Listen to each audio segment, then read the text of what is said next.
সকলোৰে ভালনে মোৰ ভালেই আৰু মোৰ চেনেলৰ আৰু এটা নতুন ব্লগলৈ আপোনালোক সকলোকে স্বাগতম জনাইছো আজি হৈছে মঙ্গলবাৰ আৰু আজি মঙ্গলবাৰে একচুয়ালি মই জায়গা যাব ওলাইছো মোৰ মাহিৰ ঘৰত যেহেতু আপোনালোকে সকলোৱে জানি মই মাহঁতৰ ঘৰত আছো অহা দেওবাৰলৈ নগাঁও যামগে একিদিন আছো গটিকে মাহিয়ে মোক মাতিছিলে দেওবাৰে ভাত খোৱাকে দিনত কিন্তু মই যাব নোৱাৰিলো গৰমত অলপ পেটৰ প্ৰবলেম হৈ গ'ল গটিকে আজি মঙ্গলবাৰ আজি যাব ওলাইছো মাহিহঁতৰ ঘৰলৈ ভাবিলো আপোনালোককো একেলগে মোৰ মাহিহঁতৰ ঘৰলৈ লৈ যাওঁ যেহেতু মাহিহঁতৰ নতুনকৈ ঘৰ বনাইছে সেইকাৰণে ভাবিলো আপোনালোককো দেখাও মাহিহঁতৰ ঘৰটো আৰু মাহিহঁতৰ লগত মোৰ ভাইটিটোৰ লগত চিনাকি কৰাই দিম তেতিয়া হলে বুলকচোন মাহিহঁতৰ ঘৰলৈ গৈ থাকো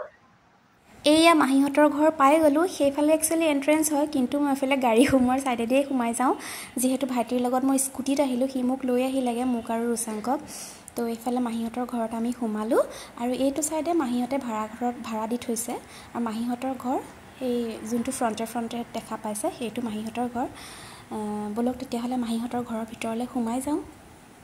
আৰু মহাৰ বহুত শখ মানে ঘৰতে খেতি বাতি কৰা তো মাহিহঁতৰ ঘৰটোৰ চাৰিওফালে মহাই একদম ধুনীয়া ধুনীয়া শাক পাচলি খেতি বাতি সব কৰিছে ঠিক আছে বলক তেতিয়া হলে ভিতৰলৈ সোমাই যাওঁ আমাৰ ধুনুৱে আহি মোমাইকৰ লগত এইয়া লাগি গ'ল ন এটো কাৰ সাইকেল চলাই দিয়া এইটো মোৰ ভাইটি দেই বাবু টিভি হয় মহা শুই আছে ৰান্তি মাহি গৰমত মা বনাই আছে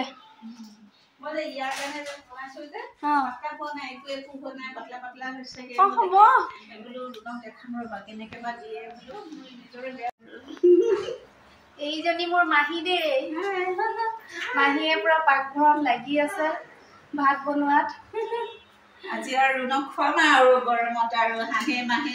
যি বনাইছো এয়া মাংস উতলি আছে কি মাংস এয়া এয়া কথা ছাগলী মাংস বনাইছে তাৰপিছতে এয়া টিকলাটোৰ কাৰণে দাইল তাৰপা এয়া গৰমৰ কাৰণে ভেন্দি টেঙা এয়া পোস্ত পনীৰ আইয়া মোৰ ফেভাৰিট বেছি নাই বনোৱা দাংবডি ভাজি বহুত বনালা দেখো নাই বনোৱা ইমান গৰমত একেলগে খাবও নোৱাৰি দেই বেছি নাই বনোৱা আৰু পেট চিকুট মাৰি আছে নবনাওকে পুৰা বনাই আছে একদম গৰমত পোলাও বনাম ভাবিছিলো আৰু নবনালা ভালে হ'ল পোলাও নবনালো ৰুমৰ পেটৰ গণ্ডগোল আকৌ বাবু আহা এফালে কি খাবা এইটো খাবা সালাড খাবা হা বাবু মামা লৰাৰ লগতহে আপোনালোকক কৈছিলো এই মাহিহঁতৰ নতুনকৈ ঘৰ বনাইছে দেখুৱাম বুলি এইফালে এইটো গোসাঁই ঘৰ হয় তো এইফালে এইটো এন্ট্ৰেন্স হয় এয়া মাহিহঁতৰ ঘৰটো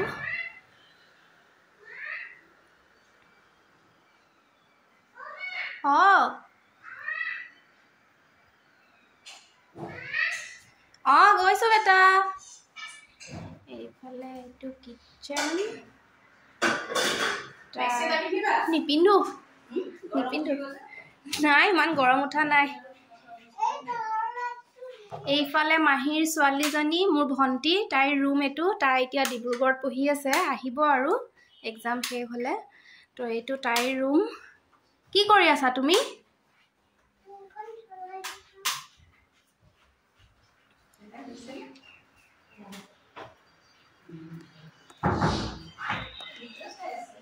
আৰু এইফালে এইটো মাহীহঁতৰ ৰুম হয় এইফালে অকমানিকে বেলকনি আছে এইয়া এইফালে বাথৰুম এইটো বাবুৰ ৰুম এই মহা শুই আছে মহা ৰুমটো একদম ঠাণ্ডা হৈ আছে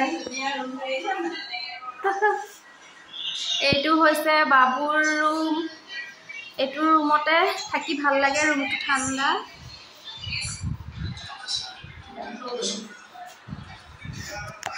আৰু এইয়া মাহীয়ে আমাক ভাত বাঢ়িছিলে মই মহা আৰু মাহী আমি তিনিওজনে একেলগে ভাত খাবলৈ বহিছিলোহে তেনেকুৱাতে মোলে ফোন এটা গ'ল যে আমাৰ ঘৰৰ ওচৰৰ ভাইটি এটাৰ বৰ বেয়াকৈ এক্সিডেণ্ট হ'ল আৰু মোৰ মনটো অকণো ভাল নালাগিল কাৰণ ঘৰৰ ওচৰৰ যদিও আমাৰ লগত বিৰাট ভাল আছিলে মই যেনে তেনে দুগৰা ভাত খাই ঘৰলৈ আহিবলগীয়া হ'ল কাৰণ মনটো একেবাৰেই ভাল লাগি থকা নাছিলে সেইকাৰণে আপোনালোককো মই ব্লগটো সম্পূৰ্ণ দেখুৱাব নোৱাৰিলোঁ ভাবিছিলোঁ মই ভাইটিৰ লগত গান গাম মাহীহঁতৰ ঘৰখন আপোনালোকক দেখুৱাম একোৱেই কৰিব পৰা নগ'ল মই ঘৰ গুচি আহিবলগীয়া হ'ল আপোনালোকে নিশ্চয় মোৰ প্ৰব্লেমটো বুজি পাইছে আৰু ব্লগটো আধৰুৱা হৈ এনেকৈ আধৰুৱাকৈ চাবলগীয়া হৈছে অকণো বেয়া নাপাব মানুহৰ কেতিয়া কাৰ ভাগ্যত কি হয় কোনেও গম নাপায় ভাইটিটোৰো অৱস্থাটো বহুত বেয়া গতিকে মোৰ আৰু তেনেকুৱাত ব্লগ বনাবলৈ গান গাবলৈ অলপো মন নগ'ল মই চিধাই ঘৰলৈ গুচি আহিলোঁ আপোনালোকে এই ব্লগটো চাই ইমান ভাল নাপাব তথাপিতো মই ব্লগটো আপলোড কৰিছোঁ যিহেতু ঘৰৰ পৰা ওলাই যাওঁতে গম পোৱা নাছিলোঁ এনেকুৱা এটা ঘটনা ঘটিব বুলি তেতিয়াহ'লে আজিলৈ ভিডিঅ'টো ইয়াতে শেষ কৰিছোঁ আপোনালোকে অলপো বেয়া নাপাব আৰু মোৰ চেনেলটো যিসকলে ছাবস্ক্ৰাইব কৰা নাই তেখেতসকলে ছাবস্ক্ৰাইব কৰিব আৰু লাইক কমেণ্ট শ্বেয়াৰ কৰিবলৈ নাপাহৰিব তেতিয়াহ'লে আজিলৈ আহিছোঁ বাই বাই